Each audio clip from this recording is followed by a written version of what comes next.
ಪ್ರಿಯರೇ, ದೇವರು ಒಳ್ಳೆಯವರು, ಒಳ್ಳೆಯದನ್ನೇ ಮಾಡುವವರಾಗಿದ್ದಾರೆ. 2 ಕೊರಿಂಥ 9ನೇ ಅಧ್ಯಾಯ 7 ನಾವು ನೋಡುವುದಾದರೆ, ಪ್ರತಿಯೊಬ್ಬನು ತನ್ನ ಹೃದಯದಲ್ಲಿ ನಿರ್ಣಯಿಸಿಕೊಂಡ ಪ್ರಕಾರ ಕೊಡಲಿ. ದುಃಖದಿಂದಾಗಲಿ ಬಲಾತ್ಕಾರದಿಂದಾಗಲಿ ಯಾರೂ ಕೊಡಬಾರದು. ಯಾಕೆಂದರೆ ಸಂತೋಷವಾಗಿ ಕೊಡುವವನನ್ನು ದೇವರು ಪ್ರೀತಿ ಮಾಡುತ್ತಾನೆ. ಇಲ್ಲಿ ನೋಡಿ, ವಿಧೇಯತೆಯೇ ಸೇರಿದಂತೆ ಎಲ್ಲ ವಿಷಯಗಳಲ್ಲೂ ಅನ್ವಯಿಸುವಂಥದ್ದು ಈ ವಾಕ್ಯ. ದೇವರಿಗೆ ಒತ್ತಾಯದ ವಿಧೇಯತೆ ಇಷ್ಟ ಇಲ್ಲ.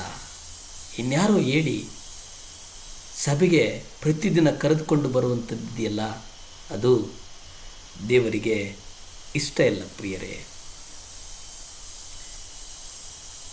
ದೇವರು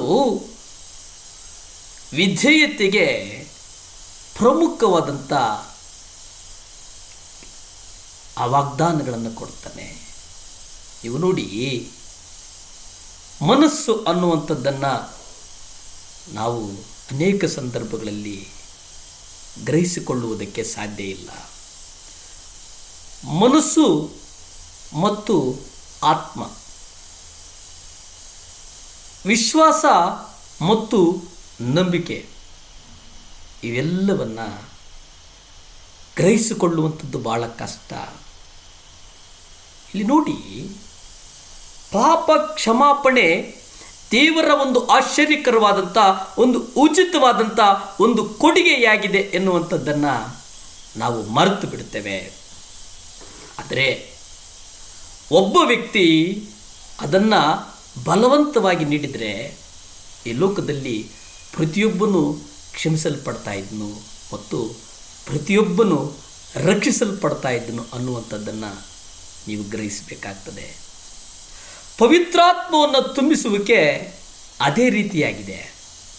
ದೇವರು ವಿಶ್ವಾಸಿಗಳನ್ನು ಪವಿತ್ರಾತ್ಮನಿಂದ ತುಂಬಿಸಲ್ಪಡುವುದಕ್ಕೆ ಒತ್ತಾಯ ಮಾಡಲ್ಲ. ಯಾಕಂದರೆ ಅದು ದೇವರ ಕ್ರಿಯೆ. ದೇವರ ಕ್ರಿಯೆ ಯೋಹಾನ ಸುವಾರ್ತೆಯಲ್ಲಿ ನೀವು ನೋಡಿ, 7ನೇ ಅಧ್ಯಾಯ 37, 39 ನೀವು ನೋಡುವುದಾದರೆ ಇಲ್ಲಿ ನಾವು ನೋಡ್ತೇವೆ, ಆ ಮಹಾ ದಿವಸವಾದ ಕಡೆಯ ದಿನದಲ್ಲಿ ಯೇಸು ನಿಂತುಕೊಂಡು, ಯಾವನಿಗಾದರೂ ನೀರಡಿಕೆಯಾಗಿದ್ದರೆ ಅವನು ನನ್ನ ಬಳಿಗೆ ಬಂದು ಕುಡಿಯಲಿ. ನೋಡಿ, ಯಾರಿಗೆ ದಾಹ ಆಗಿದೆಯೋ ಅವರು ದೇವರ ಬಳಿ ಬನ್ನಿ. ನನ್ನ ಮೇಲೆ ನಂಬಿಕೆ ಇಡುವವನಿಗೆ ಬರಹವು ಹೇಳಿದ ಪ್ರಕಾರ ಆತನ ಹೊಟ್ಟೆಯೊಳಗಿಂದ ಜೀವಕರವಾದಂಥ ನೀರಿನ ಹೊಳೆಗಳ ಹರಿಯುವವು ಎಂದು ಕೂಗಿ ಹೇಳಿದನು. ದೇವರು ನೋಡಿ, ಒಂದು ಸ್ಪಷ್ಟವಾದಂಥ ಒಂದು ನಿದರ್ಶನ, ಸ್ಪಷ್ಟವಾಗಿ ಹೇಳ್ತಾ ಇದ್ದಾರೆ ದೇವರು. ಜೀವಕರವಾದಂಥದ್ದು. ಅದಕ್ಕೆ ನೀವು 39 ನೋಡೋದಾದರೆ ಅಲ್ಲಿ ಆತನು ತನ್ನಲ್ಲಿ ವಿಶ್ವಾಸವಿಡುವವರು ಹೊಂದಲಿರುವ ಆತ್ಮವನ್ನು ಕುರಿತು ಇದನ್ನು ಹೇಳಿದನು. ಇದನ್ನು ಗ್ರಹಿಸುವುದು ಬಹಳ ಕಷ್ಟ. ಜೀವಕರವಾದಂಥದ್ದು, ನಿತ್ಯಕರವಾದಂಥದ್ದು ಅಂತಂದರೆ ದೇವರು ನಿರಂತರವಾಗಿ ಒಂದು ವಿಶ್ವಾಸದಿಂದ, ಒಂದು ಒಮ್ಮನಸ್ಸಿನಿಂದ, ಒಂದು ಒಡಂಬಡಿಕೆಯಿಂದ ನಮ್ಮನ್ನು ನಡೆಸುವವರಾಗಿದ್ದಾರೆ.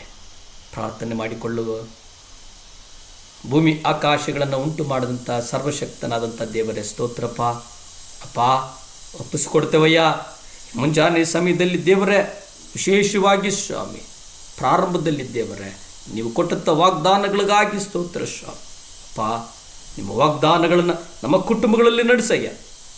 ಒಬ್ಬ ಹೆಣ್ಣು ಮಗಳು ದೇವರೇ ಸಾಲದ ಬಾಧೆಗಳಿಗಾಗಿ ಪ್ರಾರ್ಥಿಸಿ ಎಂಬುದಾಗಿ ಪತ್ರ ಬರ್ತಿದ್ದಾಳಪ್ಪ.